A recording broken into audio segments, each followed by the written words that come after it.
10 মাস 10 দিন মায়ে গর্ভে দিছে ঠাই, রক্ত মাংস খাইয়া মায়ের ভবে আইলাম ভাই। 10 মাস 10 দিন মায়ে গর্ভে দিছে ঠাই, রক্ত মাংস খাইয়া মায়ের ভবে আইলাম ভাই। ভূমিষ্ঠ হইয়া আমি উঠিলাম কান্দিয়া, সান্ত্বনা করিল মায়ের বুকের দুধ দিয়া।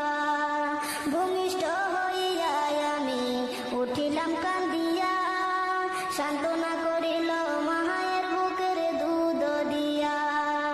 মায়ের অপর বুক ভাসাছে নয়ন জলে রে, মায়ের অপর